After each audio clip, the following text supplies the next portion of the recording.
welcome back to OTS News. My name is Mean Marky D.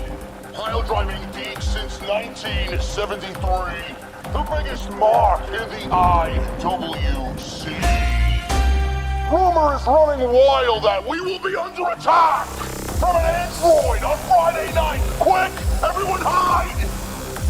Our moonsault, they're god-awful, and she's highly overrated by almost everybody. SmackDown will never be the same. Well, I mean, SmackDown sucks now anyway. But there's nobody that wants to see it get worse. Believe me. Is Charlotte Flair still in the plans for WrestleMania? I mean, why does she even need to be there? What value does Charlotte Flair bring this WrestleMania, Bruce? Huh? Clown. Sources say that there is a chance Bayley may find her way onto the WrestleMania 37 card by the way of Charlotte Flair, while other sources are claiming that WWE may actually add this android creature to the Sasha Banks and Bianca Bellaire feud, making it a triple threat match. Ah, yes, Bruce. Because that makes all the sense in the world, right? Because there is absolutely no political agenda there. Right, Bruce? Huh? What a goddamn slob this guy is. Get him out of here! Also, on tonight's SmackDown, Edge is officially the third wheel at WrestleMania as Daniel Bryan gets added to the Universal Title match in Tampa. Will old man Edge take the blame for this one, or will he come up with more excuses as to why he thinks he belongs there? But we all really know why he doesn't. Tonight's drink special at the bar is the Booyaka 619. Booyaka, Rey Mysterio Double IPA. This one is made with citrus and mosaic hops with a tangerine finish. Let me tell you something, folks. If you ever wanted to know what it feels like to take a 619 from Rey Mysterio, this is the beverage for you. And tonight's Tiny's catering special is... What? There's no special. Dana forgot to place the delivery for this week? So let me get this straight. She can't wrestle. She looks god-awful and cringe when I see her on television pretending to be a pro wrestler. Come on, we all know she's not. And now you're telling me she can't even pick up a fucking phone and place an order so the patrons of this fine establishment have delicious food to indulge in while this terrible program is on TV. Jesus fucking Christ, with this goddamn noise. This goddamn construction around here, man. I may need a new job, folks. I can't take this stress anymore. I can't take this noise anymore. Does anyone know if Brian Satin's barber is looking for an assistant? I mean, it can't be that difficult to cut hair and lie directly to people's faces like Satin, right? What a geek. Nothing's gonna fix that haircut, clown. Anyway, ladies and gentlemen, the show is about to begin. This is your SmackDown post-show with your host, JD from New York.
have a triple threat match. We are live, man.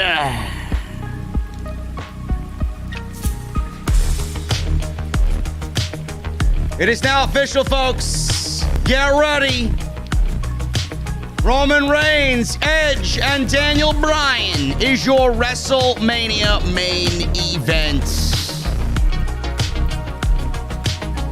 WWE gave you a plethora of options tonight, and we're going to go over why I thought they teased it beautifully throughout tonight's show, man.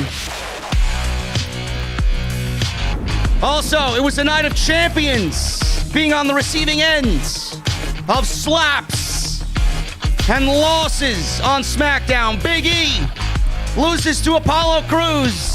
Dolph Ziggler loses to Rey Mysterio. And Sasha Banks gets the shit slapped out of her by Bianca Bellaire. Other than that, man, SmackDown, if it wasn't for Roman Reigns and the Universal Championship, this show would be as bad as Monday Night Raw. But I got your SmackDown news and rumors. And I got everything you need as far as breaking this show down. This is your SmackDown post-show right here on Off the Script.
What is going on, guys? Thank you so very much for joining me right here on Off the Script. This is your SmackDown post show for March 26th, 2021. I am your host, JD from New York. Man, oh man, we finally got something in WWE. Finally, out of all the weeks we've been watching WWE programming this WrestleMania season, finally got something that was WrestleMania worthy, man. And I'm talking about the intro and the outro to tonight's SmackDown. I know a lot of people are struggling with the fact that Daniel Bryan is in the main event of WrestleMania. I think I've gone over this pretty well. I think I've detailed everything you guys need to know. And I talked about it last week. And I had no idea it was actually being talked about internally until I woke up this morning. And this topic is tomorrow's topic, lead topic on Off the Script, episode 370, 5 p.m. Make sure your notifications are turned on. We all watched Edge and Jey Uso in the main event of SmackDown last week. The one thing that I picked apart in that main event was the fact that Edge looked old. I'm not saying Edge is old. I said he looked old. It has nothing to do with his in-ring ability. It has nothing to do with him selling against Jey Uso. Edge looked old. Edge looked 5 years older than he should look. Edge looked older in that one match with Jey Uso than he looked against Randy Orton. He looked older than he was in the Royal Rumble. And he looked older than he was when he first came back after 9 years. He just looked old. And I woke up today to a story where Vince McMahon, the reason why he changed the WrestleMania main event, and we all knew where it was going right out of the Elimination Chamber, so plans were already in motion coming out of the Elimination Chamber. You knew Bryan was going to be a part of everything going into WrestleMania and the Universal Championship picture. Vince McMahon changed this match to a triple threat match because Edge was starting to look old. He looked old. And again, it has nothing to do with his wrestling ability, but I mentioned to you guys, look at how Edge comes off appearance-wise and put him in the ring against Roman Reigns. Is that a WrestleMania main event to you? I don't think so. I don't think Edge and Roman Reigns is a WrestleMania main event at all. So adding Daniel Bryan to this main event legitimately made it a main event. And then after Fastlane, we got Daniel Bryan and Roman Reigns. They gave you a WrestleMania-worthy match. Nobody was even talking about Edge and Roman Reigns with the match that Daniel Bryan and Roman Reigns gave you. Everybody was hanging on to everything Bryan and Reigns were doing so much that you wanted to see it again at WrestleMania. Edge was the third wheel. Edge was the third wheel.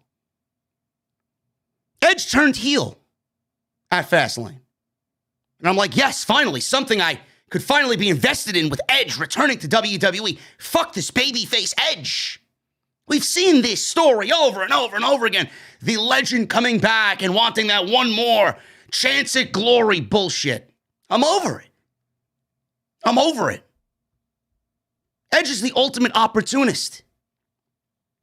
Edge on the go-home show for SmackDown last week was claiming that he didn't like the way Bryan was handling things. Why? Because Bryan was doing it the way you all along should have been doing it? Daniel Bryan was being more of an ultimate opportunist than Edge was. I couldn't stand this babyface Edge. So Edge turns heel. We got a pretty solid heel turn now with Edge after this show. And that is the best Edge. Edge fucked himself in this WrestleMania main event. Yeah, he won the Royal Rumble, but all he did was have to special enforce at Fastlane. He let things get way out of control. He has nobody to blame but himself. Now we're looking at a triple threat match. Everybody knew it was a triple threat match. Meltzer was reporting it. This one was reporting it. That one was reporting it. Triple threat match. Yes. If we can't get Bryan and Reigns the way we all want, the majority of us anyway, the majority of us wanted, then a triple threat match is the next best thing. So we go into SmackDown tonight with the one answer to the question that we all want. How are they going to make this thing a triple threat match? WWE took you on a nice little journey through tonight's SmackDown. Daniel Bryan comes out, and we'll go over exactly what he has to say in a second. Daniel Bryan came out, pretty much held the show hostage. Adam Pearce came out. He was expressing himself, was Bryan, to Adam Pearce. He wanted to be in the WrestleMania main event. He wanted another shot at Roman Reigns on SmackDown tonight. Pearce said no. How about I wrestle the winner immediately after Edge and Roman Reigns have their match? Adam Pearce said no. Bryan came up with a bunch of different solutions. Adam Pearce said no. Edge came out and said, this is all bullshit. This is all his. And then they had a back and forth, a little brawl in the beginning of the show. And that led to a SmackDown long story as to what Adam Pearce was going to do as far as the WrestleMania main event. I want you guys to understand that everything that WWE gave you was probably brought up in creative. Literally everything that they talked about was brought up in creative. The fact of Daniel Bryan getting a shot at Roman Reigns tonight on SmackDown with him beating him and then maybe going to WrestleMania, that was probably thrown out at the writers' table. The fact of the matter is that Daniel Bryan asked for a match immediately after Edge and Roman Reigns had their WrestleMania match. I'm sure that was thrown out at the table in the writers' room. The fact of the matter is, I would not I would not be shocked if WWE also brought up at the writers' table a double main event for WrestleMania featuring Roman Reigns on both nights. Roman Reigns wrestling Daniel Bryan in night 1. And then Roman Reigns wrestling Edge on night 2. Having a WrestleMania with Roman Reigns main eventing both nights, which was something that I didn't really bring up to you guys, but I absolutely, when thinking about it tonight, loved the idea and loved the concept. Why? Because it legitimately will probably never happen again. It would never happen again, and that would be a record that Roman Reigns would hold probably all to himself. And more Roman, the better. I honestly think we all agree on that statement alone. I would not be shocked if that was thrown out there as well. I was even thinking they go the WrestleMania 30 route. Bryan and Edge, listen, you guys want to battle over the main event?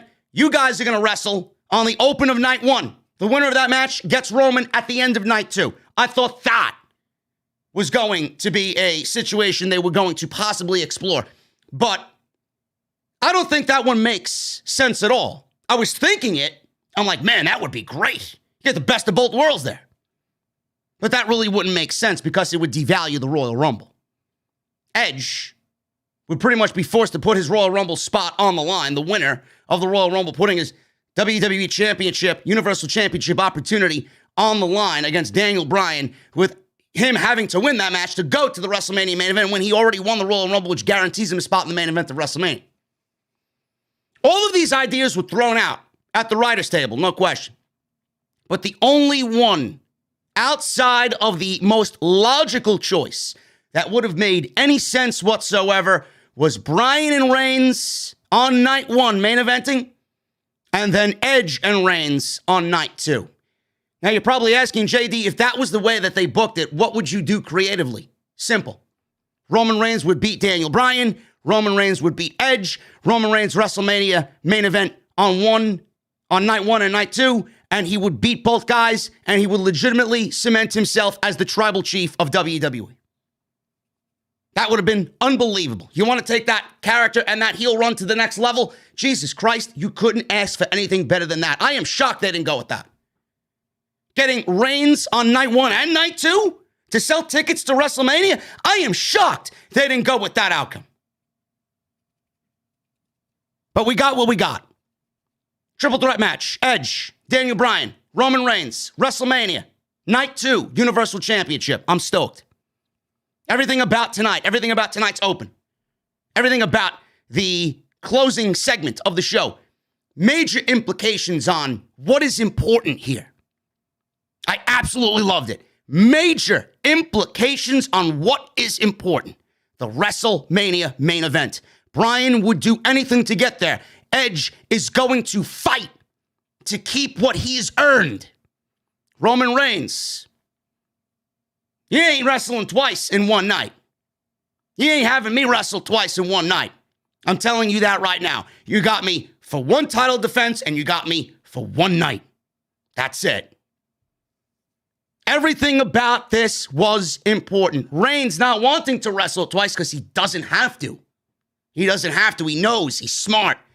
Bryan, Edge, everything felt WrestleMania about tonight's Universal Championship title picture.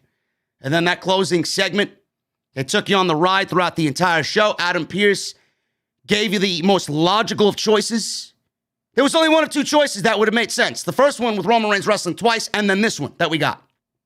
And I am okay with that. You should be okay with that too if you're a Bryan fan, if you're a Roman fan, and if you're an Edge fan. If you're a Roman fan, you're going to get your guy into a WrestleMania main event that is going to be a great night of wrestling. It's going to be a great night of wrestling, man. Night 2 is looking so much better than night 1 for WrestleMania. You got Roman in there with Daniel Bryan. You get that story there. You got Roman and Edge. You got whatever is there between those two, which right now isn't much of anything. It's all Bryan and Roman, with Edge being the disgruntled legend who feels like he's being cheated. If you're a Bryan fan, your guy's in the WrestleMania main event one more time. Can we have Wrestlemania all over again? Then obviously you got that Bryan dynamic. Can Bryan make Reigns tap out again to win the Universal Championship? And Edge is there for all you Edge fans. Having Bryan in this thing, if you're an Edge fan, gives you even more of a chance to walk out of WrestleMania as Universal Champion, which at this point I don't think is going to be the case anymore. I think we are well past Edge becoming Universal Champion. As a babyface, I was worried. As a babyface, if this was a triple threat match with Edge being a babyface, I would be saying, yeah, there's a possibility of him walking out as Universal Champion. Not anymore. I don't think Edge is going to walk out as Universal Champion. Bryan's got the best shot of all by taking out Edge as long as Roman remains unfazed. As long as Roman doesn't get pinned or Roman doesn't submit. But Edge being a heel now, it's a very interesting dynamic. Why did they make Edge heel? I'll tell you why they made Edge heel. A, because he works better as a heel than he does a babyface. And two, no doubt in my mind, without a shadow of a doubt, Edge walking into WrestleMania on night 2, that man would have been booed out of the building.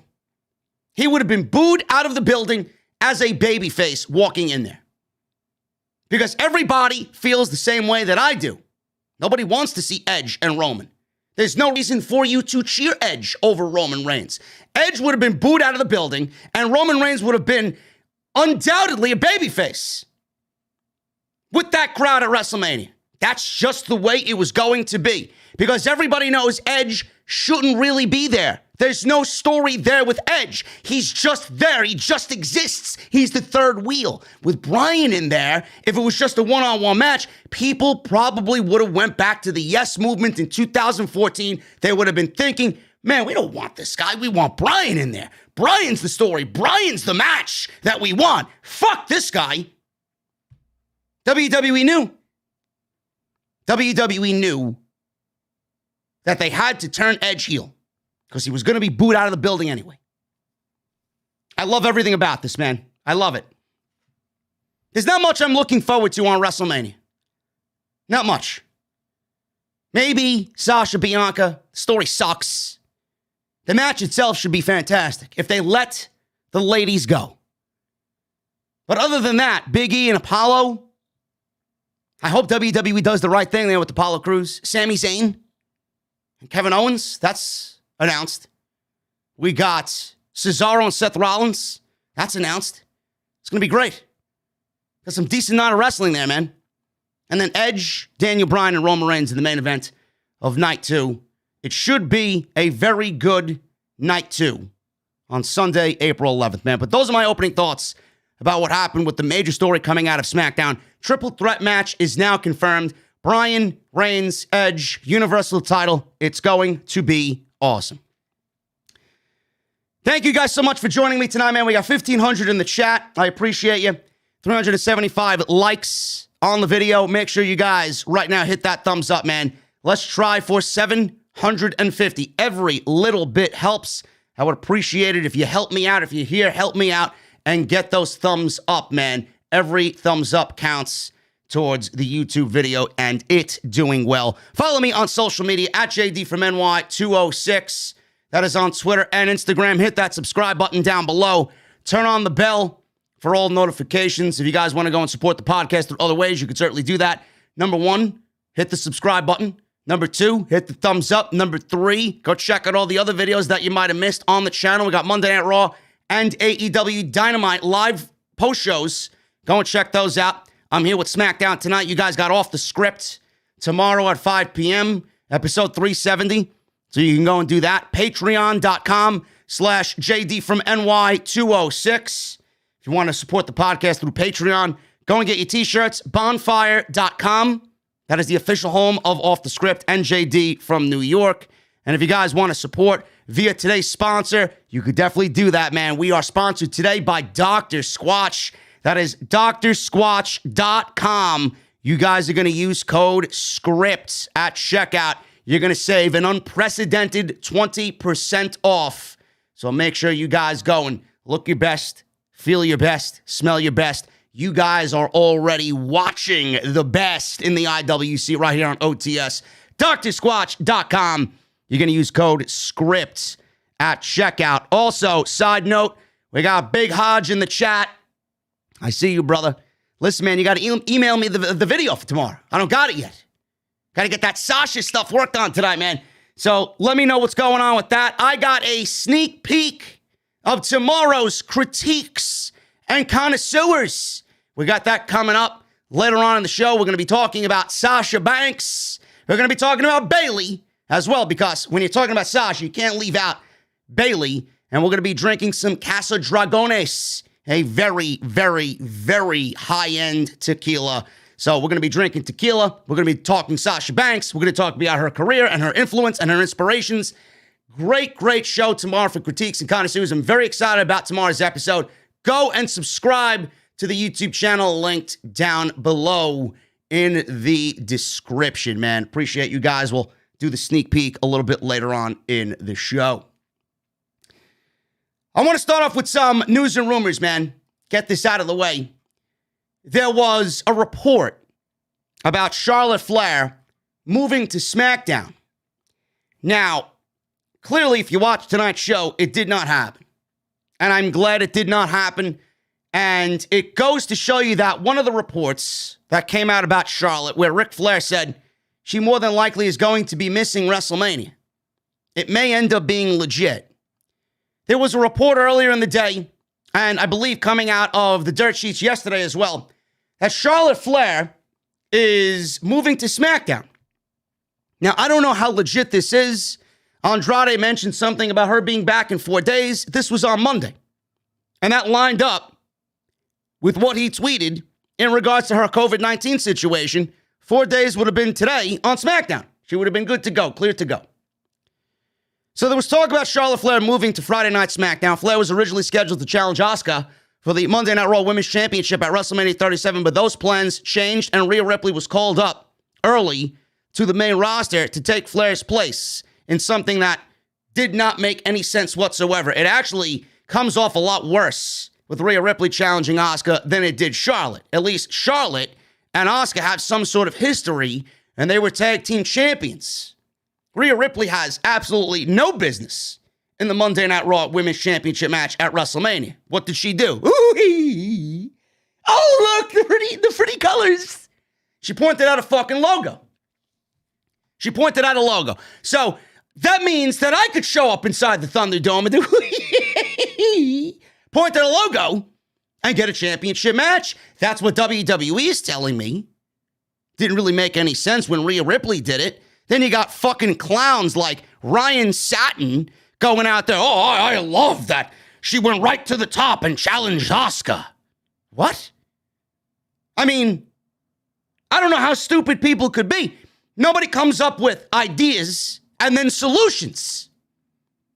We all accept what we get on television, even though it doesn't make any sense. Oh, Rhea Ripley deserves a championship match because she wrestled last year in front of no fans. I'm sorry, wasn't that half the fucking roster? Wrestling in front of no fans? But why does Rhea Ripley get a pass and get a championship match because of that invalid reason? So fucking stupid. Her getting a championship match just exposes the bigger issue. That Monday Night Raw's women's division, SmackDown's as well, because I'm not leaving them out of the conversation, sucks. It sucks. Plus, it also devalues the Royal Rumble. Also, it devalues the Elimination Chamber. And it devalues Rhea Ripley because Rhea Ripley was never in the plans for the WrestleMania Monday Night Raw Women's Championship match. It was Lacey Evans and then Charlotte. So according to my book, Lacey Evans, she was the first stringer. Charlotte Flair, she was the backup when Lacey Evans got knocked up. And then Rhea Ripley is a third string bench player. If WWE had true plans for Rhea Ripley, she should have showed up on February 1, Monday Night Raw, and she should have entered the Elimination Chamber, won the Chamber, and then won the right to wrestle Asuka at WrestleMania. No, they do it 3 weeks before WrestleMania, and she points to a fucking logo and gets a championship match. Fuck you. I don't do things that way. Neither should WWE, and you shouldn't accept trash. She was supposed to challenge Asuka. It's unclear what the new plan is for Flair, but her move to SmackDown was hinted by her fiancé, Andrade, who's no longer with the company, by the way. Good for him. And he's talking to other promotions, by the way. Double good for him. When he tweeted the following on Monday, he says, and I quote, 4 more days and you clear. Mommy, I hope you go back and get on the WrestleMania poster. End quote. So there was a plan for her to move to SmackDown. People were talking maybe she wrestles Bayley. Bayley doesn't have a WrestleMania match right now. Unless WWE is going to give Bayley and Charlotte Flair a pre-show match. I don't see how either one of these two women are making it to the show. Bayley deserves better. Believe me. There was a rumor about Charlotte and Bayley. There was a rumor about Charlotte being added to the Sasha Bianca SmackDown Women's Championship match, which would have made absolutely no sense whatsoever. None of this happened on SmackDown tonight, so we are good to go. And I think now, with 2 weeks left to go after tonight, and SmackDown next week, 1 week left to go till WrestleMania, I doubt WWE is going to include Charlotte into the WrestleMania plans. I think they'll just save her for after WrestleMania.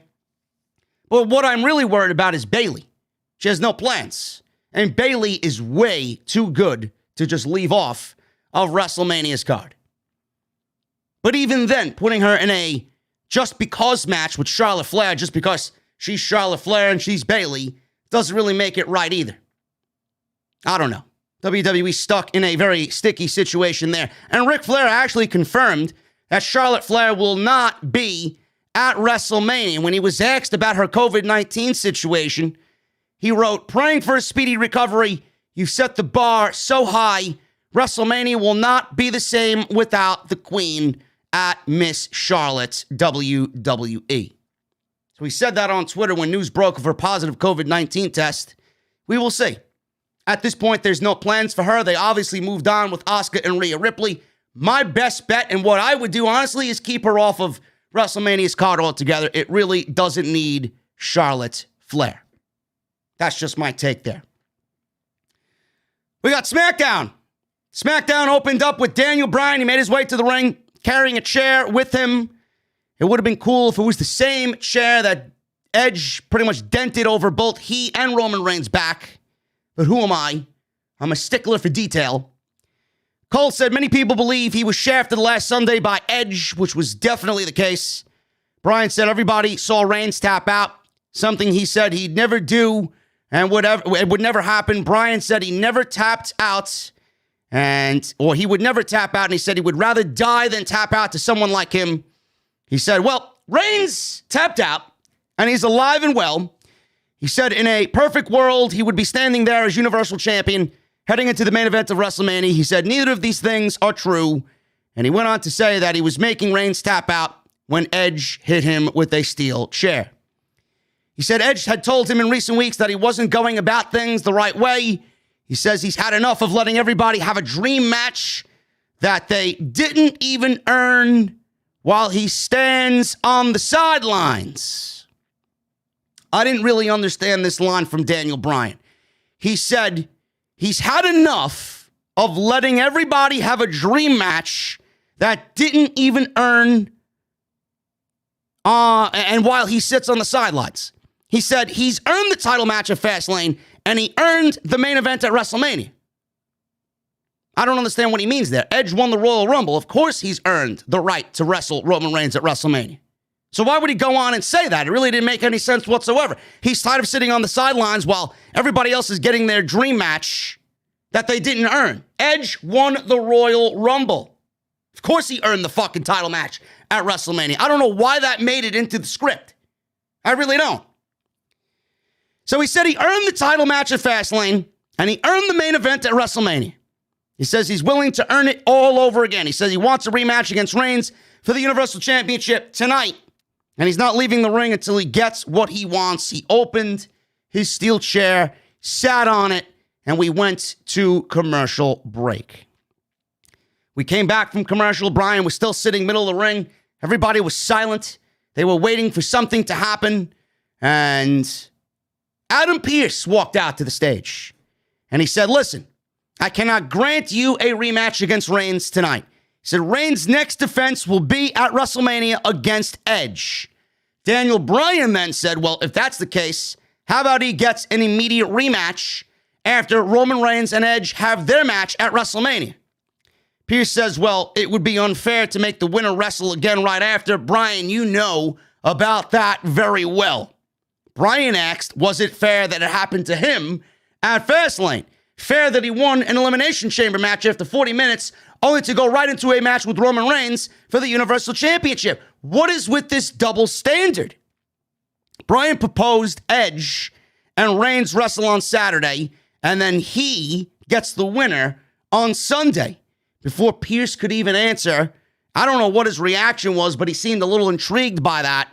Edge came out to the stage. He knocked the microphone out of Adam Pearce's hand, and he marched to the ring to head into the ring with Daniel Bryan. Edge entered the ring and said for the last month he sat back and watched Bryan act all altruistic. He said every match could be his last match, and he spent 10 years dreaming of this very moment. He said this is everything he's worked for. Now Bryan wants to take it all away. He said Bryan just wants to pick the bones of the winner the next night at WrestleMania. How very heroic of you, Daniel. Edge says he outlasted everyone, including Bryan, in the Rumble. And he goes on to tell Bryan that, listen, you lost to Roman Reigns twice. Really once. The second time was Edge's fault. You don't deserve the match at WrestleMania, you son of a bitch. Bryan got angry, dropped Edge right then and there, ground and pound on the mat. Edge popped up, speared Bryan. Bryan stayed down as Edge stood up looking over at the chair. Don't do this. This is unnecessary, Corey Graves was saying. Edge wound up and then smashed Bryan across the back with the steel chair. And that was it. Edge has turned into a seething, angry, disgruntled veteran. Disgruntled old man. I love it. This was awesome. This Edge has been more interesting than any version of Edge we've gotten since he's returned. What he's done at Fastlane, what he's done tonight was more interesting than what he's done in the entire year and a half he's been back. I love it. This was awesome, awesome stuff. Bryan cut a great promo. Bryan didn't really make sense about everybody not earning a match. Edge certainly earned the match. But other than that, great promo by Bryan. Really great promo by Edge. The attitude and the vibe, the anger was just great. I bought into everything. This is the best version of Edge that WWE could possibly give us. Not only just going into WrestleMania, but this is the best version of Edge, period. That's just the way I see it. This was an awesome open. Backstage, Reigns was thinking about what happened between Bryan and Edge. As Jey Uso and Paul Heyman looked on at him, they didn't know how to react. They were just waiting for Roman Reigns to react. Reigns told Heyman, go get Pierce. Heyman said, with pleasure. He left to go get Adam Pearce. Reigns told Uso to help and use force if necessary, and Jey obviously was more than willing to oblige. So Roman Reigns was acting cool and calm for now. He knows he's in control. He knows that he's got Adam Pearce in the palm of his hand. He isn't too worried as of right now. Seth Rollins versus Shinsuke Nakamura. We get a rematch from Fastlane. If you guys missed Fastlane, and this is the first time that you're watching this match, you saw a good match. If you watched Fastlane and you're seeing this match again, you would have realized that what they got here tonight was the same exact thing that happened at Fastlane. No difference. Absolutely no difference, minus the interference by Cesaro at the end. Nakamura was in control. Seth caught a charging Nakamura with two boots. Nakamura came back with his sliding release snap German suplex off the ropes for a 2 count. Seth avoided a charging Nakamura in the corner, hit a springboard knee to Nakamura's head, and Seth then followed up with a Falcon's Arrow. Nakamura caught Seth with an armbar. Seth leveraged Nakamura into a lift and drop powerbomb, and then a quick stomp for the 1-2-3. Seth Rollins beats Shinsuke Nakamura for a second time in a single week. And out comes Cesaro. After Seth was attacking Nakamura after the bell, Cesaro's music played. Seth was setting up for another stomp. Cesaro ran out in a button-up shirt and slacks, and he gave Seth a gut-wrench suplex. He did the lift and drop European uppercut to Seth Rollins. He went for another swing, but Seth slipped free and retreated up the ramp. Good stuff there. Very much looking forward to Seth Rollins and Cesaro at WrestleMania. I love the fact that WWE did not give away the swing here in the match. I was hoping that they wouldn't. They eventually did in the back. That's the big story going into the match. Seth is upset about the swing. So I love the fact that Seth evaded the swing here and escaped. And everybody's going to be looking forward to that at WrestleMania. That's the big selling point here, the big Cesaro swing at WrestleMania on Seth Rollins. Is it going to be the biggest swing ever? So WWE did good for now up until this point, but then ruined what I thought could have been saved for WrestleMania. Paul Heyman was talking up Roman Reigns backstage. Uso showed up with Adam Pearce. Heyman said Pearce was pressured to make a very bad decision, but they thank him for not caving to the pressure. Reigns stood and told Pearce, "We don't thank you. You thank us. The reason you are here is because at WrestleMania, you get me for one night and only one title defense. It's that simple. Now you can thank us." Pearce says he understands Roman's point and he's inclined to agree with it. He said that he had much more to consider and everyone will have his decision by the end of the night. And Roman is right. Roman really doesn't need to wrestle twice in one night. They could do it to be dicks. Management could have easily done it to be dicks. But I don't think that would have been the best solution. It would have worked. No question it would have worked. It would have made Roman look great. But it's not really the best idea for this situation involving Reigns, Edge, and Bryan. Big E. Big E's obviously got his match with Apollo Crews. They announced this match before the start of this six-man tag. And he teamed with the Street Profits against the Alpha Academy. That is Chad Gable and Otis with Apollo Crews as their tag team partner. They announced Big E and Apollo Crews for the Intercontinental Championship at WrestleMania before this match even started. No storyline, no explanation, no nothing. They just announced another match between these two. Did Big E want another match? Why would Big E want another match? He pinned Apollo Crews clean in the middle of the ring at Fastlane. If I'm Big E, I'm done and moving on. Simple. They didn't even go the extra length to tell an additional story to cover up for the obvious botch that happened at Fastlane. Nothing. Nothing was done here storyline-wise. They announced this match, and then we got what we got in the six-man tag. Ridiculous. Apollo Crews and Otis, Gable, win in about 5 minutes. Big E was all angry and worked up before the bell rang. He needed to be calmed down. Profits hit an early double drop kick on Otis. Otis power slammed forward out of midair. Then tagged in Gable. Big E tagged in, rallied against Gable, hit a running Big E splash. And then he clapped and set up the big ending. Gable countered. Gable charged Big E. Big E turned it into a nasty Uranagi. Otis clotheslined Dawkins, and I mean, he fucking took Dawkins' head off, man. He turned him inside out. Dawkins landed on his head as Gable suplexed him onto his head, like I said. Ford came back with a flip dive onto Otis and Gable on the floor. All this chaos going on. Crews gave Big E one Olympic slam and made the pin on the Intercontinental Champion, with Apollo Crews pinning the champion here on SmackDown. So we had Apollo Crews pinning the Intercontinental Champion in a six-man tag after the announcement of the Intercontinental Championship match at WrestleMania. I don't really understand the order of things in which WWE does it. Why didn't you do this outcome first and then announce the Intercontinental Championship? Because with you announcing the match first, it doesn't really do any good for Apollo, for Big E, and for the Intercontinental Championship. You're just giving a match away for basically nothing. It almost comes off as WWE's giving us this match again because they know they fucked up at Fastlane. No extra effort to tell the story as to why Big E is defending again when he doesn't have to. No extra effort to tell the story as to why Apollo Crews is getting another title shot when he doesn't deserve another shot. I don't like it. It makes everybody look stupid.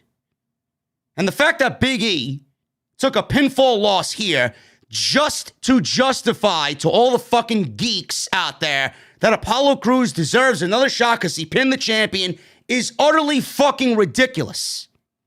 Why should Big E be in a six-man tag, a fucking worthless one at that, and suffer a pinfall loss because WWE needs to get their match out there for WrestleMania?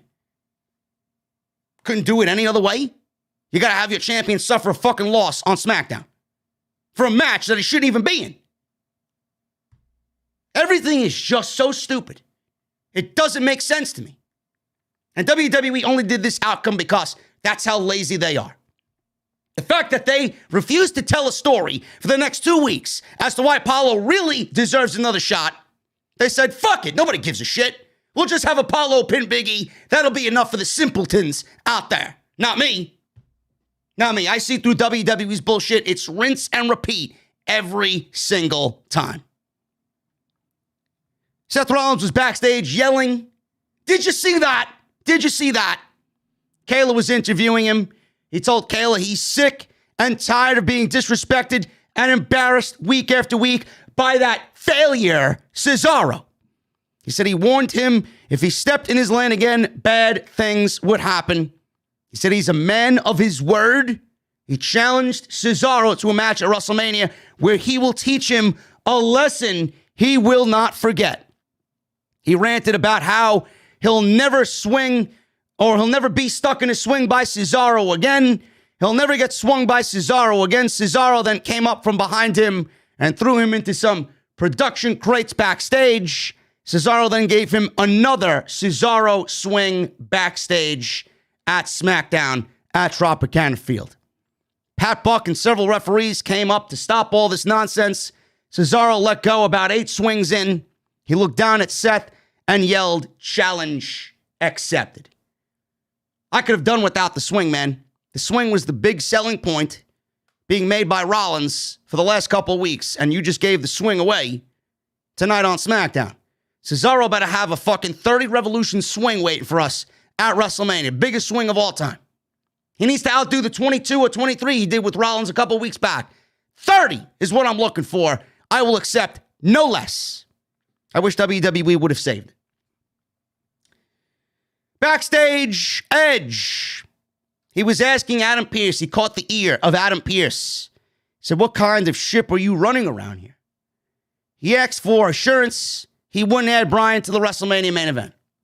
Edge says he gets Reigns one-on-one because he won the Rumble and Bryan lost twice to Roman Reigns. Pearce then said it's his job to serve the interests of WWE, not Edge or any other wrestler on the roster. He said it's his job and he needs to get all the facts and consider all the options and make the right decision. And at the end of the night, he will make that decision. Edge then looked at Adam Pearce and said, let's hope you make the right decision or else. Edge now threatening WWE management. Uh-oh. What does that mean? I don't know, man. Listen, guys, I want to thank you for showing up tonight, hanging out with me on your Friday night. It was a beautiful day in New York City, man. It was a beautiful day in New York City. We still got 1,500 live in the chat. Thank you guys very much for hanging out. I want to shout out my sponsor for tonight's show, man, DrSquatch.com. How many of you guys, I mean this wholeheartedly, man, give me an honest answer in the chat. How many of you guys are using that artificial, shitty soap? You know the soaps that you guys see when you go shopping. I don't want to drop any names, but you know. How many of you guys are using shit soap to bathe with every single day? Or at least I hope so. Give me a 1 in the chat. You guys, I'm wanting to move away from that, man. Dr. Squatch is where it's at. All organic, all natural ingredients. It's unbelievable. How many times have wrestling fans been stereotyped as smelly, geeks, bad hygiene, afraid of girls, unattractive, geeks? I don't want you guys to feel that way, man. I really don't. I want you guys to use the best. I want you guys to feel your best, smell your best, and look your best. You can only do that with Dr. Squatch. Save 20% off using code SCRIPT at checkout, man. Don't become another wrestling stereotype. They got shampoos, they got conditioners, they got soaps, they got toothpaste, they got deodorant, they got cologne, everything you need to make yourself into a brand new fucking man. So stop with the bullshit. Stop buying this store-bought shit. Stop buying this artificial shit. Stop smelling like shit. And go buy some Dr. Squatch. Believe me, I would not be telling you if I didn't use it myself. DrSquatch.com. You guys are going to use code SCRIPT at checkout. And I want to thank them for supporting Off the Script. I see some of those names in the chat, man. I see some of those names in the chat. I don't know how you guys can use any of that shit, man. Really. Ugh. Ugh. Trash. Trash. Go get yourself them Dr. Squatch. Awesome. What was awesome was this Kevin Owens show, man. I don't really agree with the Kevin Owens show, but this one made sense. This one I liked. Kevin Owens says he's tried to make it clear to Sami Zayn, even though he doesn't believe in all his crazy conspiracy theories. Can I say that on YouTube? I might get banned. I might get flagged. So he's on his side. He said that for almost all that he did, he got his head kicked off his shoulders. He didn't like it. He said the only person who can answer this question is Sami Zayn. He called him to the ring, and he's not in the mood to wait. Sami walked to the stage, and he says he crossed the line and had no right to kick him so hard or kick him at all. He said this conspiracy stuff has sometimes gotten to his psyche, and he's crossed the line. He said he's sorry. Owens says that's not what he wants an answer to. Sami says he knows Owens wants to be a part of the documentary. Listen, if that is your question, bro, you can be a part of the documentary. You can. He said he was about to drop bombshell news. He said next week he will have a red carpet premiere of his release for the trailer of his documentary that will expose the conspiracy against him, he says. Against him. He says he's been on social media going back and forth with Logan Paul, global YouTube sensation Logan Paul with 23 million subscribers on YouTube. You know, the guy that opens Pokemon packs and shills Pokemon cards on YouTube, that Logan Paul. The guy that got his ass kicked by Floyd Mayweather, that Logan Paul. He says he's in the documentary or into the documentary. It says he's going to help him get new eyeballs on this new documentary. He says he'd be at the red carpet premiere next week, and he says it's going to be huge. So WWE showed us a picture of Sami Zayn and Logan Paul in the same graphic. Apparently, Logan Paul is going to be on SmackDown next week on the road to WrestleMania. Now, I'm not a fan of Logan Paul by any means whatsoever. But I'm not an idiot. WWE is using others for their own personal gain. Logan Paul has a lot of young eyeballs and a lot of young minds who may be in a situation where they're not watching pro wrestling. I don't know if Sami Zayn is the type of guy to really gravitate them towards the WWE product, but here we are. Logan Paul is being put in this Sami Zayn conspiracy theorist storyline. But WWE is using Logan Paul because Logan Paul has major league social media influence. And if WWE could attract younger audiences through Logan Paul, that's exactly what they are going to do. The same reason why they're using Bad Bunny at WrestleMania. I'm not an idiot. As long as Logan Paul doesn't get in the ring, I'm fine with him appearing on the show. It's probably going to be great because Sami Zayn is a part of it, and Sami Zayn is one of the best aspects of SmackDown. So I get it. Everyone will see the truth, and KO can be a part of it. Owens was laughing, says he doesn't care about his documentary or Logan Paul, or even if he's sorry about last week. Sami interrupted him, and he got in the ring and said Owens owes him an apology. He says he's just like everybody else who thinks he's crazy. Owens yelled at him to shut up. Please, just answer my question. You, me, one-on-one at WrestleMania. Yes or no? Sami asked Owens to listen to him because they need to work together. Owens yelled yes or no again. Sami said, fine. That's it. Yes. Are you happy now? Owens says, listen, it's all I wanted. Now that I got my answer, I'm going to beat you senseless. Owens attacked Sami Zayn, stomped away at him in the ring, clotheslined him at ringside hard to the floor. Then back in the ring, he gave Sami Zayn a stunner. And the match is official. Sami Zayn versus Kevin Owens at WrestleMania. It came about in 3 weeks. And this is something that normally I'd shit on. And normally I would say they both deserve better. But in my eyes, I'm going to enjoy this match. I'm enjoying this storyline for what it is now. I've been a big fan of the Sami Zayn conspiracy theorist storyline. And this character for Sami Zayn, the fact that he's got Kevin Owens, his best friend in real life at WrestleMania, it's got to be sentimental to them. And I don't know who pulled for this or who advocated for this. It might be a collection of both of them. But I could see Kevin Owens going to WWE management and him wanting a WrestleMania match that means something to him. If he's not in a major title program, put me in something that has a lot of meaning with me and Sami Zayn. Look at where they came from. Look at what they're doing going into Tampa. This is legitimately the first main WWE show, the first WWE show, period, with fans since last March. We haven't had many sporting events with fans of this magnitude in the United States. This is legitimately the first WWE show with fans in over a year. Kevin Owens is the type of guy that you look at, and this is going to be important to him. This is going to be a big deal to Kevin Owens, and Kevin Owens wants to share in this moment with his best friend. That's why this match was made. Sami Zayn had no direction going into WrestleMania, neither did Kevin Owens. If they both got no direction and they deserve to be on the card, why not just put them on the card in a match together? I don't know who would have a problem with that. I know I don't. Normally I would, but I see the circumstances and I see where they're probably coming from. And you know you're going to get a fucking barn burner of a match out of it, so why would anybody complain?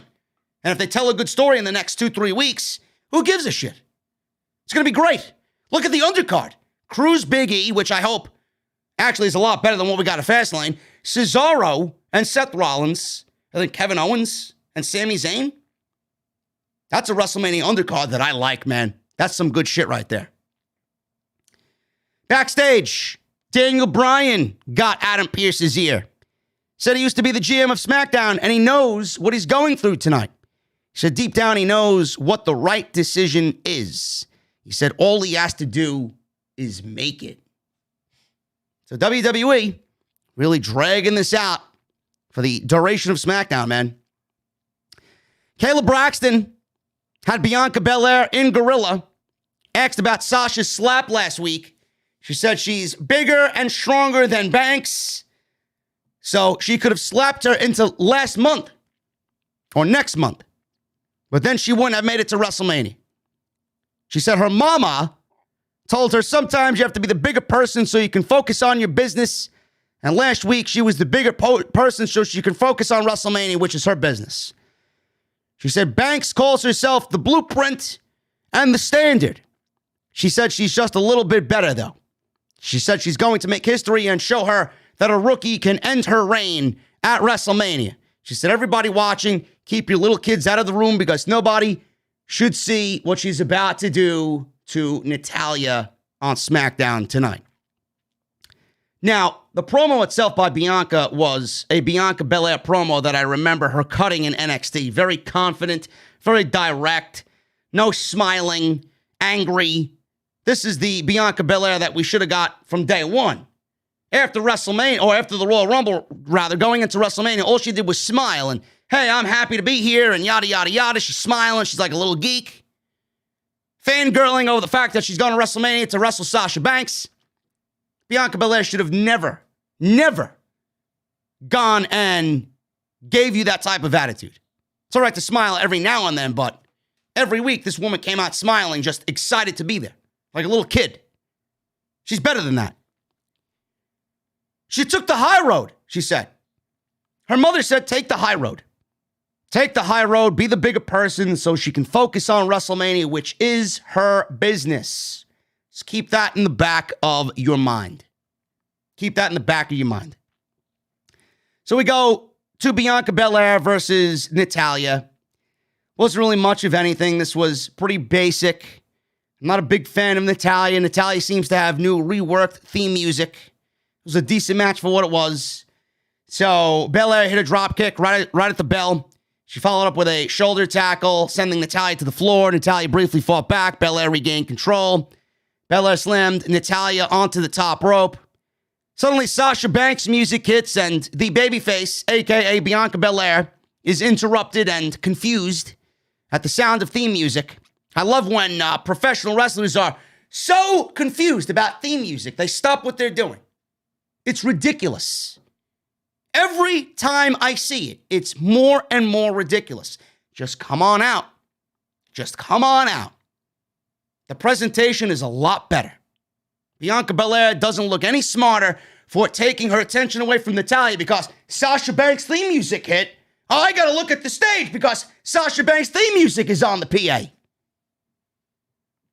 So, Belaire became distracted, jumped down from the top rope. She stood on the apron, yelling at Sasha, when Tamina caught her with a super kick, and we went to commercial break. So Belaire, she fought back to regain control after the commercial. Natalya attempted the sharpshooter, but Belaire used an inside cradle for a near fall. Natalya rocked Belaire with a discus lariat for another near fall. They collided in the middle of the ring. Belaire rolled to the floor. Banks was on commentary. Banks got in Belaire's face as Bianca was on the floor right in front of the commentary table. Banks got up. She began to mock Bianca Belaire. Belaire then slapped Banks so hard that the glasses off her head flew off her head and she fell down to the floor. The finish came when Belaire went back into the ring, hit the KOD on Natalya for the 1, 2, 3. I still am struggling to find why I should care about Sasha Banks and Bianca Belaire. I don't know why I should care. Other than this is going to be a great match. What exactly is the story here with 2 weeks left to go? What? What is the story? I wish somebody would tell me. The entire story for the last month and a half was Reginald and the tag team championships that are held by Nia Jax and Shayna Baszler. That was the story. Other than that, the focus on Banks, Belaire, and the SmackDown Women's title was non-existent. Now we got 2 weeks left to go till WrestleMania, and now Banks is calling Belaire a rookie. Why wasn't that said, and why wasn't there a priority on the SmackDown Women's title soon as she won the Royal Rumble? I don't really understand why I should care here outside of it being a great match. So now we got both women trading slaps back and forth. Banks slapped Belaire Fastlane. Belaire gets a slap back on Sasha Banks. It's as if a 6-year-old with a fucking crayon is writing this storyline. Why should we care? All I see, honestly, you want my thoughts? All I see is Bianca Belaire not ready to win that SmackDown Women's title. All I see is Bianca Belaire not ready to lead SmackDown's women's division. All I see is a Sasha Banks that undoubtedly should retain that SmackDown Women's title at WrestleMania. Bianca Belaire has no business holding that championship. Not yet. She is easily another year or maybe longer from seeing championship gold at WrestleMania. But this is the impatience of wrestling fans. Bianca is great. WWE took Bianca Belaire because they have nobody else on SmackDown. False. You did have somebody else. You blew through the storyline way too quicker than you really should have. Bianca Belaire should not be your only choice for Sasha Banks at WrestleMania. Bayley should have been getting that match at WrestleMania, not Bianca. Not Bianca. You could have easily did Rhea Ripley or Bianca Belaire in a one-on-one match. You could have did Rhea Ripley, Asuka if you wanted to go that route. You could have did Charlotte versus Bianca at WrestleMania. Getting all 6 involved at WrestleMania. Can't do that now. Bianca Bellaire is not ready. I've been saying this from day one. The story isn't there. The character development isn't there. The legitimacy that I see in Bianca Bellaire is not there yet. She doesn't look like a champion. She doesn't feel like a champion. She's the rookie. WWE has made this out to be the leader versus the rookie in the absolute worst way possible. And Bianca Bellaire, her mother told her to take the high road. She's out there slapping Sasha Banks, which negates everything she said in that promo before she had this match with Natalya. None of it makes sense. None of it makes sense. Now, I will say this. For all these people on social media arguing about which match is going to main event night one of WrestleMania, I don't want to make a case for Sasha and Bianca because the storyline sucks. I think we all are in agreement on that. Bobby Lashley and Drew McIntyre and their story is no better. The WWE Championship and the SmackDown Women's Championship, they're in the same boat. Both of them don't really feel prestigious going into WrestleMania. I mean, for Christ's sakes, The Miz held the WWE Championship just a couple weeks ago, and then he was on Monday Night Raw rapping in a fucking bunny outfit. Hey, hey, hop, hop is the new single next week on Raw. I can't wait. That was your WWE champion as of just a couple of weeks ago, folks. So please tell me how the WWE title is more prestigious than the SmackDown Women's Championship. I don't see Sasha Banks rapping in fucking bunny outfits, though that visual might be pretty good to some people. They're both in the same boat. You have a two-night WrestleMania. And this is not going to be an every year thing. WWE loves their agendas. WWE loves to make headlines. WWE loves to get that spotlight. WWE loves that social media attention. This may be the only other year you possibly ever have for two women of this caliber to main event WrestleMania. Now, I'm not advocating, like I said, because the feud is all that great. But I will say this, you have a two-night WrestleMania and you have two Royal Rumble winners on your roster right now. Edge, who's in the main event of night two, and Bianca Belaire. Drew McIntyre didn't win the Royal Rumble. Bobby Lashley didn't win the Royal Rumble. So why should that main event WrestleMania on a two-night WrestleMania when neither of those guys main evented or won the Royal Rumble, rather? None of them won the Royal Rumble. I don't even look at that match, even if it was a Royal Rumble outcome. I still wouldn't look at that match as a main event WrestleMania match. Bobby Lashley and Drew McIntyre is at best an undercard match. So is Bianca Belaire and Sasha Banks. It's an undercard match at best. But Bianca Belaire won the Royal Rumble. The Royal Rumble winner should main event WrestleMania. We've been conditioned to understand that the Royal Rumble winner main events WrestleMania. Edge is main eventing WrestleMania, so why isn't Bianca Belaire main eventing WrestleMania? It's funny how that works, huh? Funny how people just overlook that aspect on a two-night WrestleMania. Again, I have to stress, because I know it's going to go in one ear and out the other. I am not advocating for this to be the main event. I'm just giving you fact. The way I would do it, if I'm booking WrestleMania, Drew McIntyre and Bobby Lashley open the show. Sasha Banks and Bianca Belaire main event the show because, just like the rules state, the winner of the Royal Rumble main events WrestleMania. Bianca Belaire won the Royal Rumble this year. Wow! Go figure. Moving on. What do we got here in the chat? Oh, God. Jesse, why are you banning Issa's comments? Why are you banning Issa's comments in the chat? What did she say that was wrong? Lashley vs. McIntyre already happened at Backlash. Yes, I know. It was good then. It's a Backlash type main event. It's a Clash of Champions, Hell in a Cell, Bash at the Beach, whatever you want to call it. Main event? Is it a WrestleMania main event? Fuck no. It's not. I don't give a shit who Lashley has dominated on Monday Night Raw in the last year. Now, if you add Brock Lesnar to it, yeah, it's a main event. It's a main event. Lesnar gets what Lesnar wants. But Bianca Bellaire won the Royal Rumble, so Bianca Bellaire should main event WrestleMania, being that we are now having a 2-night WrestleMania. So that was that. Not really into it. I don't really understand why I should care. WWE has seemingly dropped the ball on Sasha Banks and Bianca Belaire.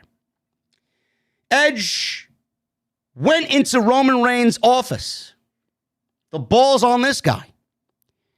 So Reigns was sitting there with Uso and Heyman backstage. Reigns said it takes balls to come in here like that. I almost want to tell you I respect it. But if you don't get to your point, I'm going to let the pit bull off his leash. Edge then said, well, listen, how did it work out for him last week? So send him. I don't give a shit.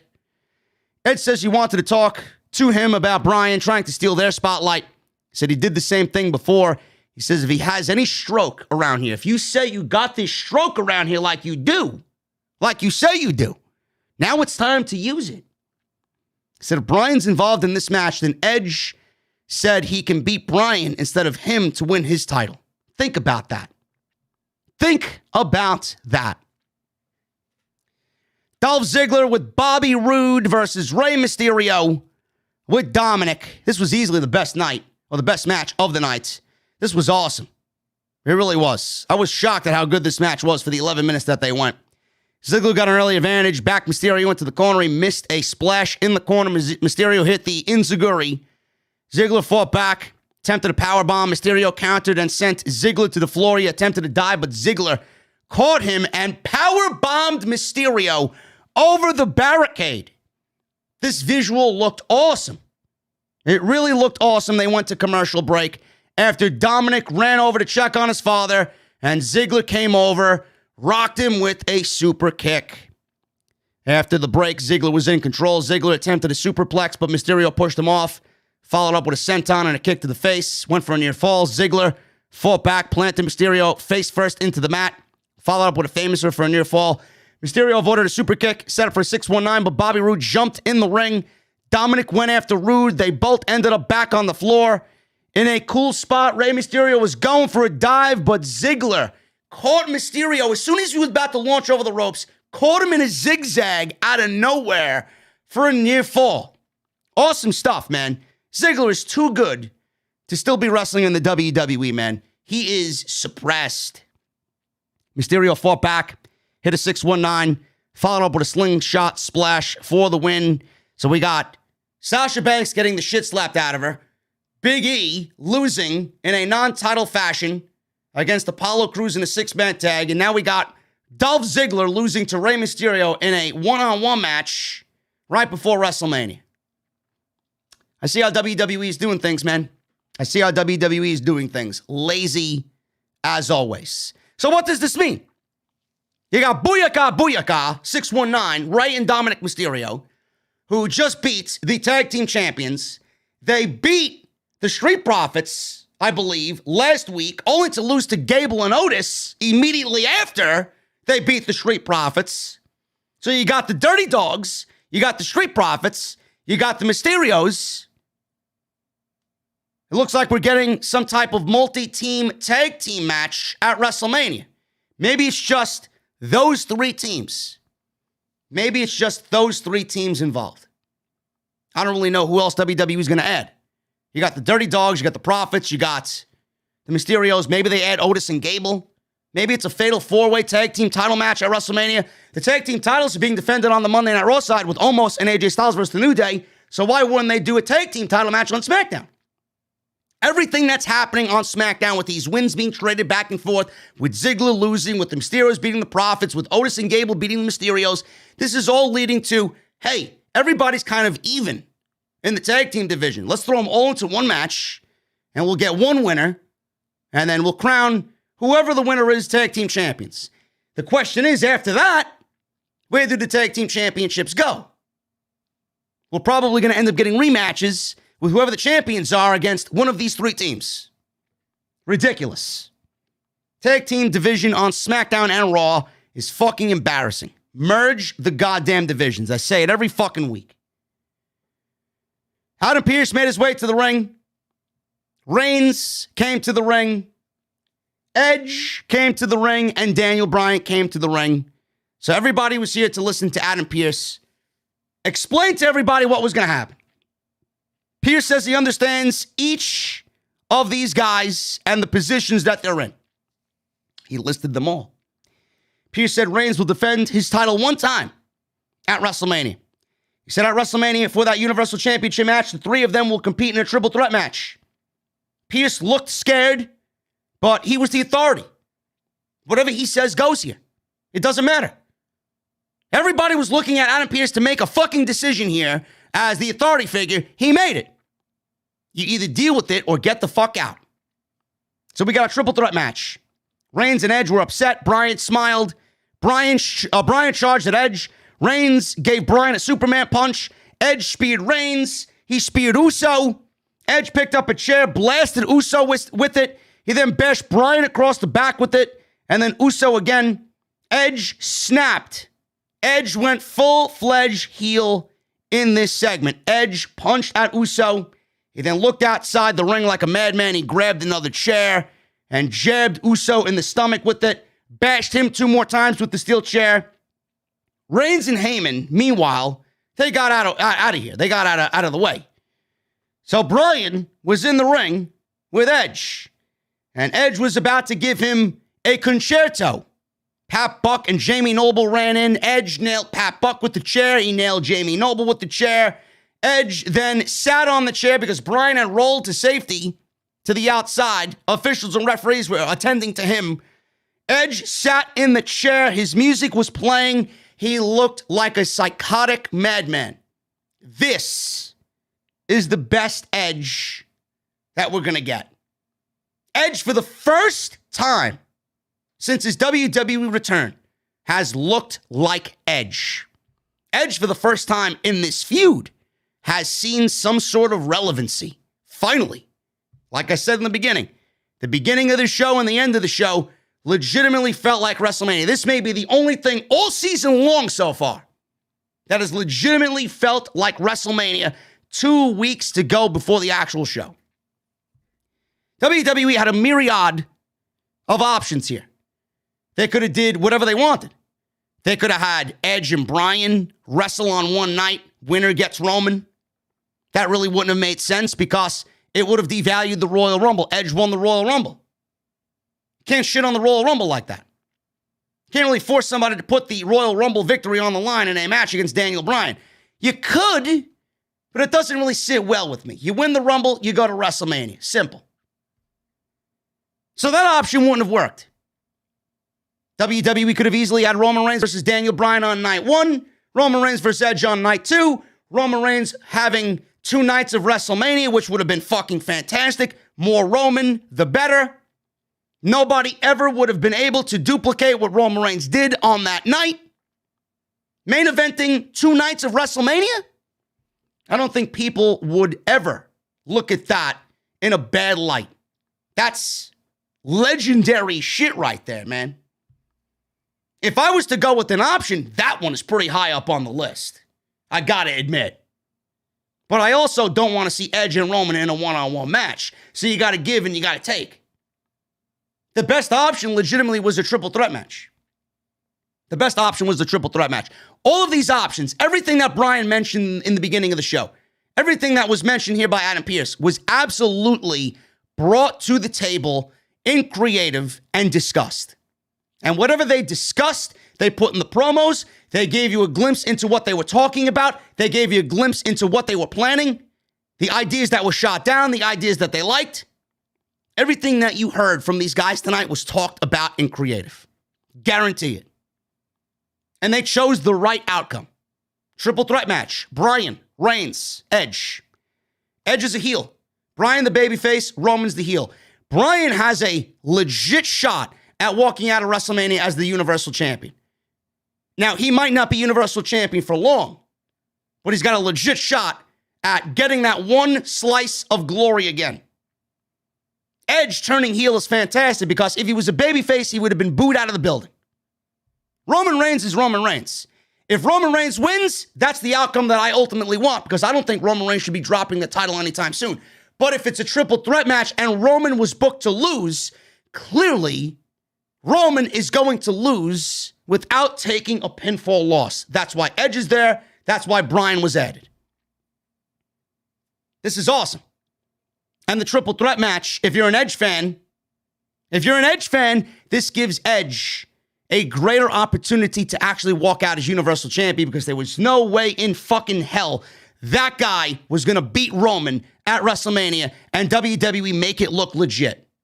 Not the way he looked in that match against Uso. He looks 5 years older than he really is, and that's the reason why WWE added Daniel Bryan to make this a triple threat match, because they knew what we all already knew.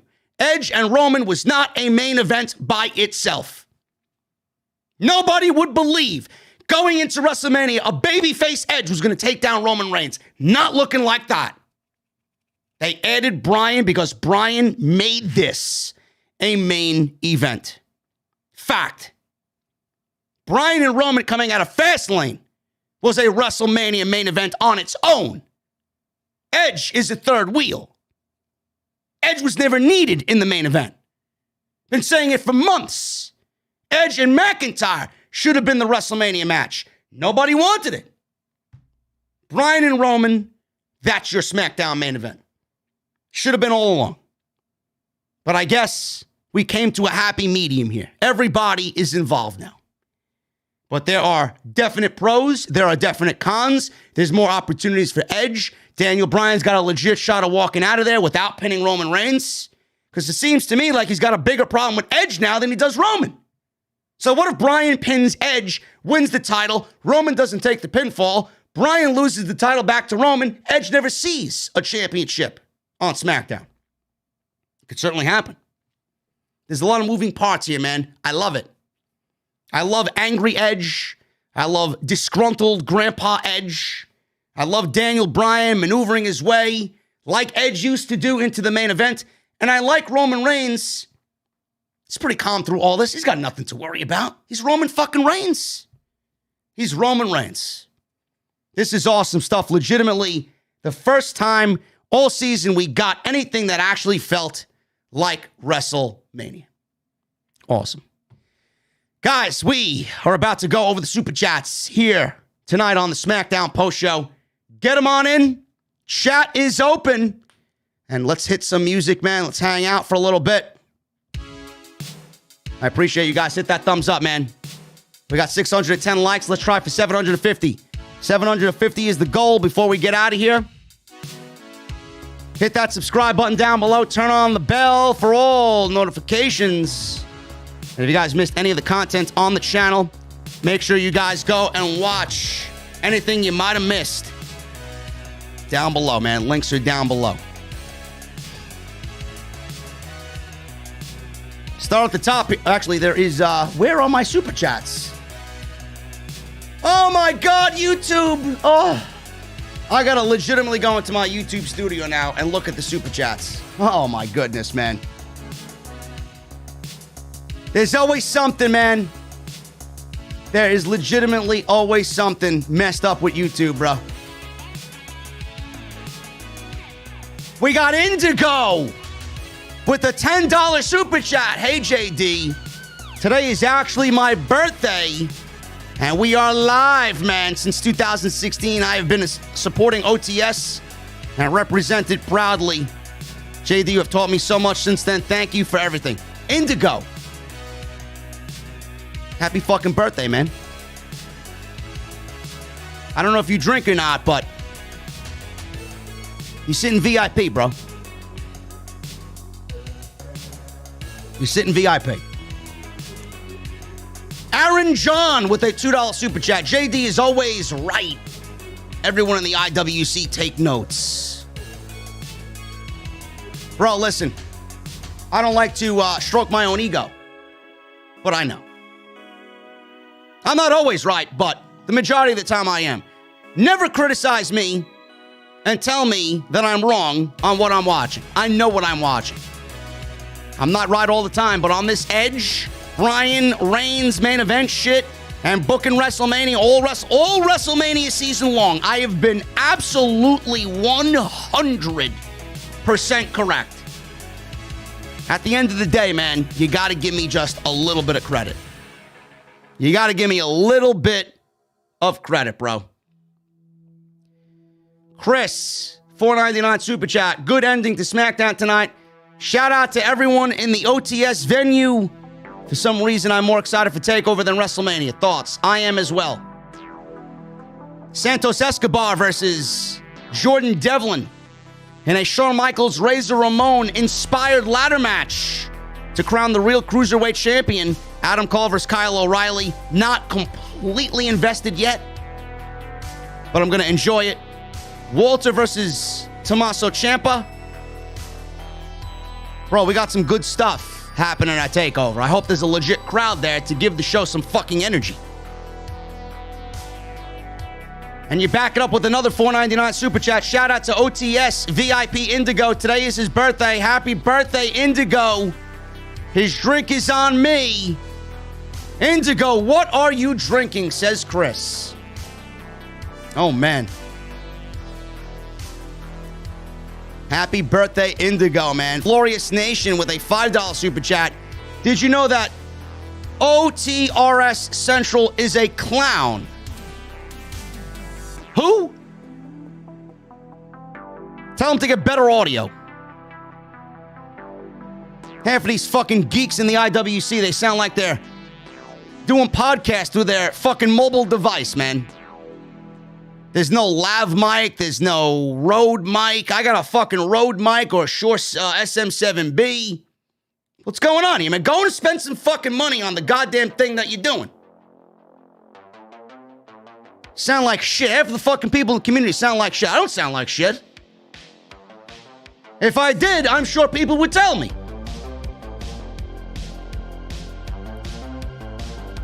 Dante. Nas 2PO. Dante, my boy Dante. What's up, man? $4.99. I hope you have spots in the venue reserved for the greatest card player of the modern era. The people need entertainment while vibing on beverages. Yeah, Dante, I'll give you credit, man. You're pretty good. You're a sweat. But you gotta make me a better Warzone player, bro. Because when that map gets blown up, I'm gonna need to know the ropes. Robert Chester with a $5 super chat. While Sami Zayn continues to show me why he's the worst thing on SmackDown now. Now he's friends with Logan Paul. His gimmick is total garbage. What a geek. Fuck out of the venue, Robert Chester. Sami Zayn is one of the best things on SmackDown. Logan Paul is there to get more interest on the WWE product with his younger audience. I don't know if you run a business or not, Robert, but by your reply, I'm going to say the answer to that question is no. JQ James with a $5 super chat. Hey, JD, what's up, brother? Do you believe the Sasha and Bianca storyline is purposely being sabotaged by WWE management? What do you think, bro? I think it's being written by a fucking half-assed Bruce Pritchard who doesn't give a shit about women's wrestling. The only thing he cares about is scratching Vince McMahon's left testicle. When he's done with that, scratching the right testicle. And his paycheck. He's worried about saying yes, yes, yes, yes, yes to Vince McMahon because he's afraid to lose his job because he knows he fucking sucks at what he does. Coggies with a $5 super chat and no message. It says message deleted. Coggies, don't be shy, bro. Come on. Robert Lamoa with a $10 super chat. That segment between Adam Cole and Kyle O'Reilly was fucking great. It just shows you that he's still on top of the wrestling world. It's a damn shame we won't see this Adam Cole on the main roster. You better pray you don't see that Adam Cole on the main roster. More than likely, Adam Cole is doomed on the main roster. Mr. Cake, $5 super chat. Like a counterfeit, I've had enough of this. I had a dream and it let me down. The road was bumpy for babyface Edge, but it's looking clear now. this Edge is the best Edge. Everything about this Edge is the Edge that I am a major fan of. Good shit. Jaden Vlogs, $9.99 super chat. Remember when you was talking about Muhammad Abu reading WWE comments on Roman? It was funny. Wish you could do those again. Jaden, I can't do those again because YouTube would be flagged, or YouTube would flag me. I'm not about to get flagged by YouTube, bro. You're going to have to live without it and live with the memory of what I have already recorded several years ago. Jack Brewer with $40 super chat. Edge, Roman, and Bryan. It finally feels like WrestleMania, the match I am looking forward to. Absolutely, man. There's one match I'm looking forward to on WrestleMania Night 1 and 2. It is this match between these three fine gentlemen. Thank you for the 40, Jack. It's a lot of money. Appreciate you. Don't shred on me with a $5 super chat. I agree 100% about Daniel Bryan. He has been the story for a while now. He wasn't always the story, man. I get that people did not want Bryan there because he wasn't booked strong. But Bryan has more of a story with Roman Reigns than Edge does. So even though Bryan was with the Alpha Academy doing Macarena and hip thrusting with Chad Gable and Otis, WWE dropped him really going and being a threat in the Royal Rumble for comedy. WWE planted the seeds of Bryan never winning a Royal Rumble, and that's all he wanted. The story was there from the beginning with Bryan. Edge just was thrown in there. Makes me wonder if Edge really did book himself, had Vince McMahon go along with it, only for Vince McMahon to turn around and say, this is not what I really wanted from the beginning. I'm adding Bryan in there because Bryan makes it a legit main event. I can't watch 50-year-old Edge in a main event against Roman Reigns at WrestleMania. Makes me wonder. Did Edge really creatively book himself and convince Vince McMahon to go along with it? But Bryan makes it a legit main event. Paul Wu with a $5 super chat. There was a troll in the chat impersonating Ryan Satin. LOL, these trolls and bots literally have no lives. Thank you, mods, for benching them.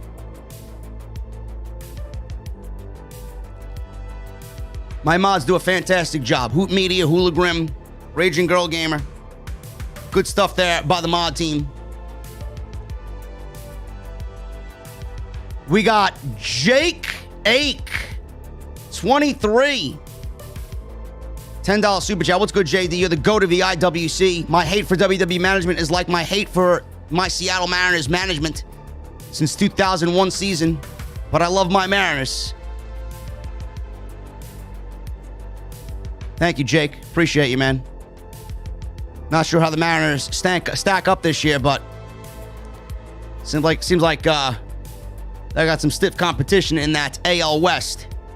Justin Striplin with a $4.99 super chat. I'm more excited for the SmackDown side of WrestleMania 37 than the Raw side. The Raw side sucks. The Raw side legitimately feels like a Monday Night Raw. Disguised as WrestleMania. Also, I am now sold on the Universal title match with Daniel Bryan added. Everybody should have been sold on it when I mentioned it was going to happen weeks ago. Thank you, Justin. JDE with a $10 super chat. I can't wait for the CNC, my guy. You know how hype I get about Sasha. I think of her almost like I think of Rock and Stone Cold. Much love and respect, brother. Keep shining. Bro, listen. I forgot to do this. I'm going to shut the music off. Let's go with the sneak peek. Let's go with the sneak peek of Critiques and Connoisseurs, man. This is what's coming tomorrow at 1 p.m. Make sure you guys subscribe. Sneak peek, Sasha and the CNC. She's not on the show, geeks, but I wish. But we're drinking a $500 bottle of tequila talking about Sasha Banks. What's better? Not much. Like something very moderate to expensive, like maybe $250 to $500 price range? Absolutely. This is a very pricey bottle of tequila. Well, you know what? With it being pricey, let's go ahead and indulge ourselves. Of course. You know, we gotta That's indulge why ourselves. we're here. Jason is pouring this. This is one of the top tequilas in the world. And Jason, when we're talking about top and the greatest of all time, I want to correlate this with one of the greatest at her profession. 29 years of age, already a WWE Hall of Famer, whether you want to believe it or not. You know who I'm talking about. A blueprint. A blueprint. Holy shish kebabs. You know what I'm talking about. I know Who is it? exactly. The one, the only Sasha Banks. Come on. That's the only one. Sasha Banks. This is her beverage of choice. Tequila. Tequila.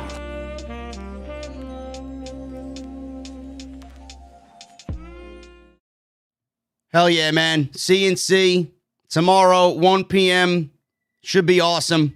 Make sure you guys tune into that on the official YouTube channel. Link is down below. If you guys are not subscribed yet, go and do that right now, man.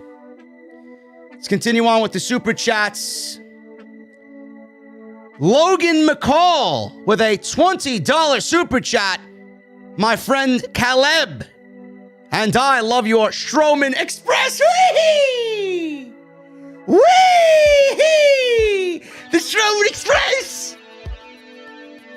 Running right through WrestleMania, man! Logan, thank you for the $20 super chat, man. Stinky Toffee 12 with a $1.99 UK super chat. Triple threat elimination match. Roman pins both.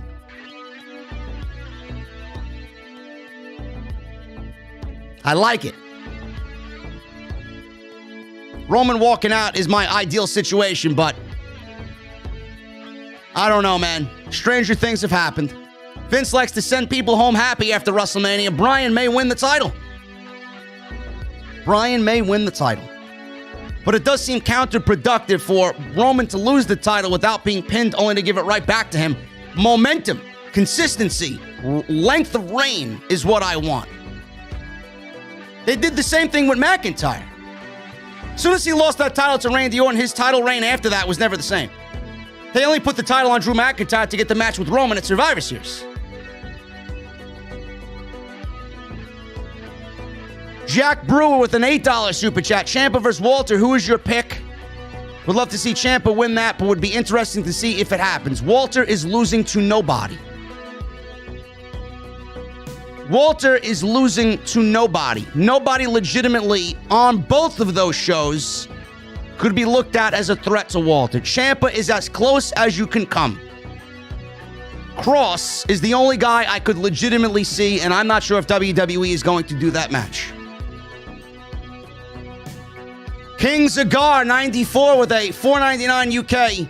I predicted a few months ago, Owens versus Zayn at WrestleMania. I'm glad we are getting this match. Ideally, I would have booked this match back at WrestleMania 32 for the IC title. Listen, if Sami Zayn was still the IC champion this year, I would have booked it this year for the IC title with Kevin Owens winning the title against Sami Zayn at WrestleMania.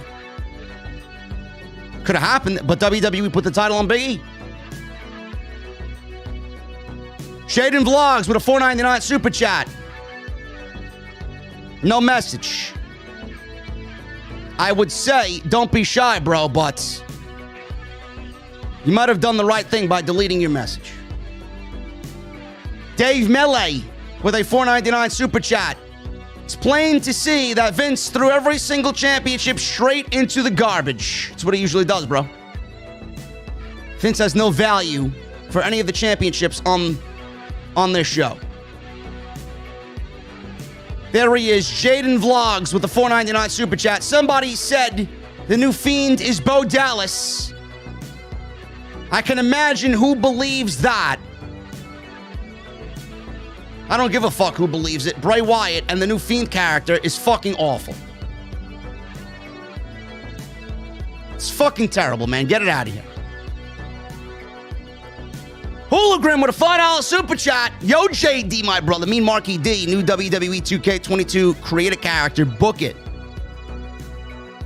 Fuck WWE 2K20, man. I'm all about AEW's new game. Reminded me of No Mercy over here. Thank you, Hologram. Mean Marky D, bro. We might be seeing Mean Marky D manage Mr. 9 to 5. We don't know. Florius Nation, $5 super chat. Imagine Cesaro doing 100 repetitions of the Cesaro swing. I think he'd end up killing himself. 30. 30 is my guess. Scooter the U-Smith with a $2 super chat. I may be wrong, but Jimmy Uso helping Roman retain. Could be. Guy's been due back any day now.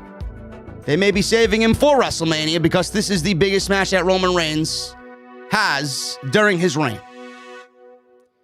Mr. Cake with another $5 super chat. Bianca's booking has always been weird, even going back to NXT. She's the EST, but she always loses in title matches. Sasha needs to win that match. Bianca is not ready. Jacob Donnelly with a $5 super chat. The Great Khali is the greatest Hall of Fame induction ever.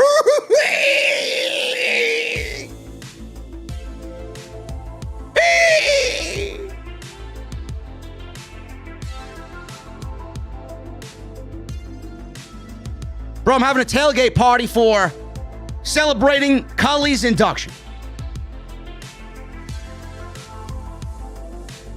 Paul Jackson, 1988 with a $5 super chat. Choo choo. Woo-hee! All aboard the Strowman Express! Woo-hee! Can somebody run over Vince and Bruce? This is my boy Big Hodge Media, $4.99. My brother always bringing the heat every show. You know it, man. You know it, man.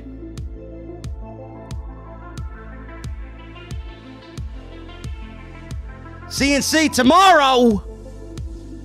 Hodge not talking Sasha Banks, man. You don't want to miss it. Envied with a $4.99 super chat. What's with Vince and his left ball? Surprised he doesn't have ball dance from so much touching. Bro, I don't know.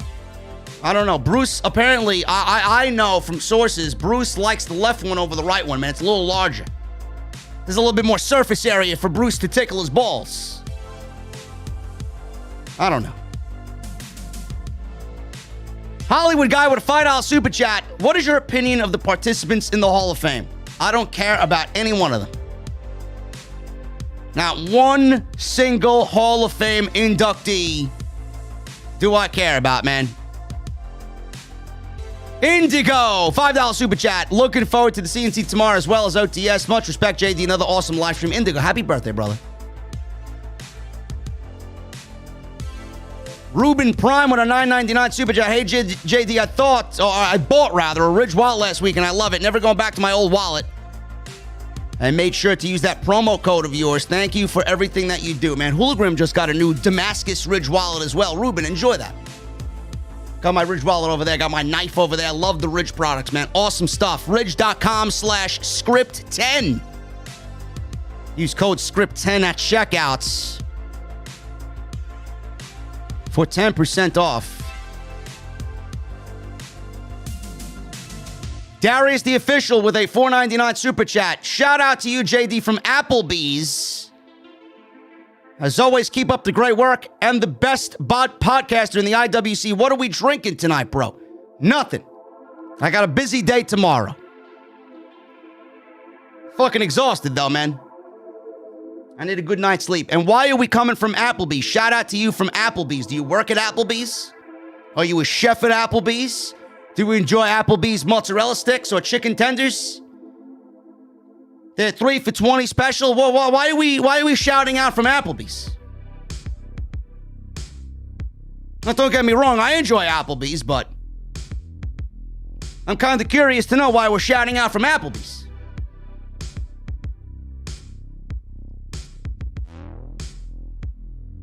Yo, Minecraft, how does it feel to have 16 fucking accounts in one live stream and every fucking one of them was benched? Seriously. Guy doesn't even know what a fucking woman's vagina looks like, man. Get the fuck out of my chat. Craig Silver with a $5 UK super chat. Do you think they bring Seth into the Roman storyline similar to Austin Triple H Power Trip? No.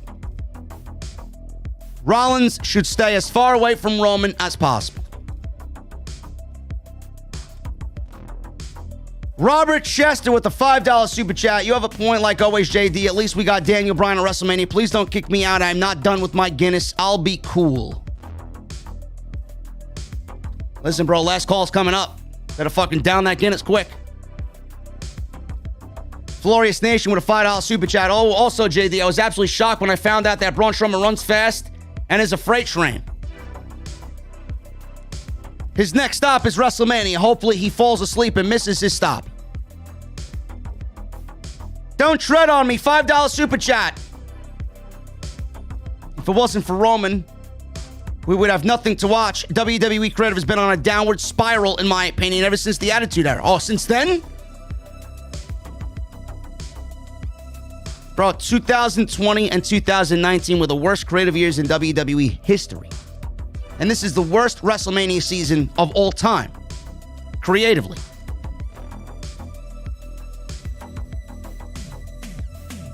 Too sweet, 2021. Headed to White Castle. You want anything? No, I don't eat shit. I don't eat anything that they label murder burgers. I hope you know that White Castle hamburgers are not real meat, bro. Why would you put that fucking poison in your body?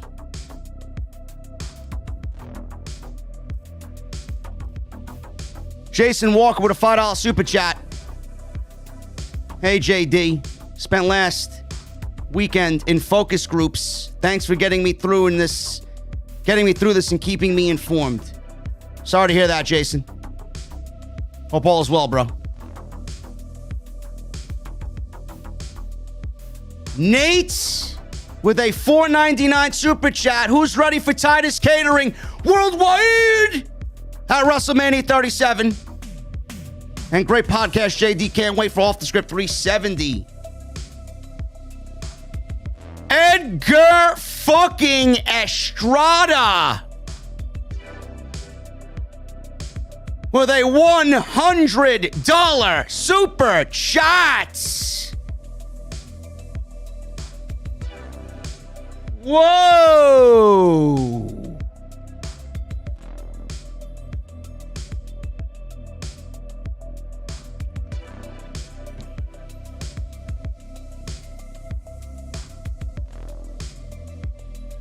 He says, happy Friday, the Jerry Express burning up the tracks tonight. Whee!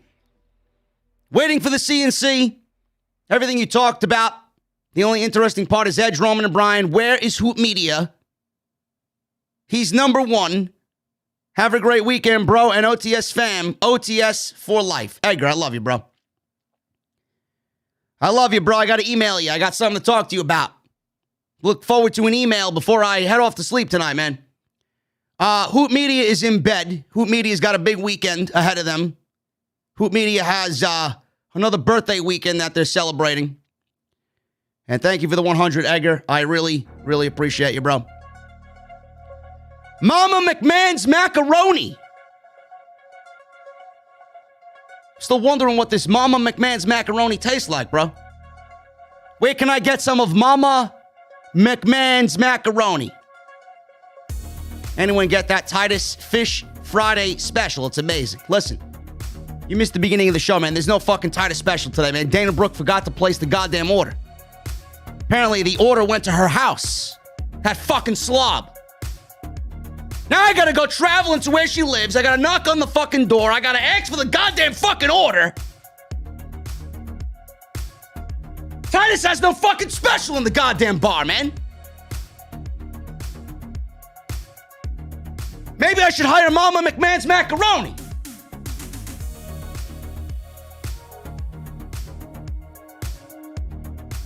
Jason Walker with a $5 super chat. Forgot to mention that awful group home sucks, and I'm glad to be home with the JD Army. JD's Army for life. You're the absolute best of the best. Jason, listen, I appreciate you, bro.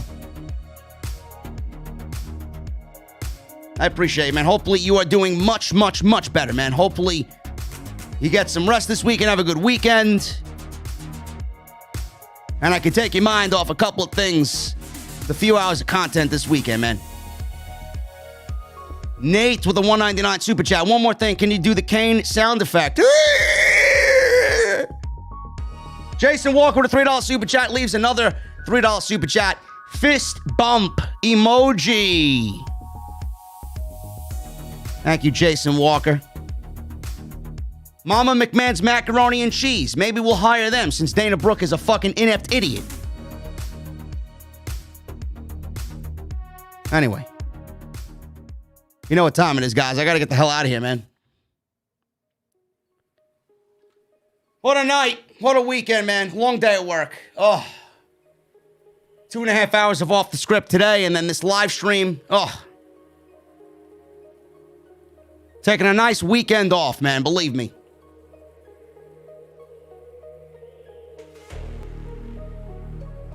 I appreciate you guys hanging out with me. If you enjoyed some part of the podcast, man, whether you laughed, whether you agreed with whatever, hit that thumbs up. Leave me a comment down below.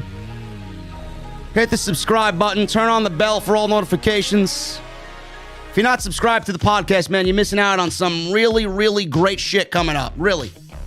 We're going to kill it WrestleMania weekend. You're going to want to be a part of this fine establishment. WrestleMania weekend, man. We are going big. Believe me. Inside the venue is being constructed right now. I got the mock-up of what it's going to look like.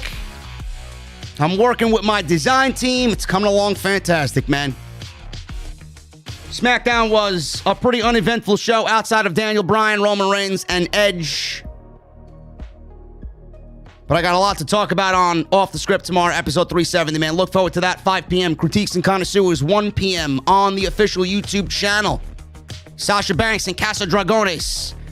Big Hodge and I are drinking a $500 bottle of tequila, man. I'd be lying if I told you I wasn't feeling it. But man, is the discussion about Sasha and Bayley fucking awesome. Follow me on Twitter at JDfromNY206. That's Twitter and Instagram. Hit that subscribe button. Nate with a $4.99 super chat has who talked to you about unbanning my other Nate account and just fired Dana. And thank you for doing the Kane sound effects.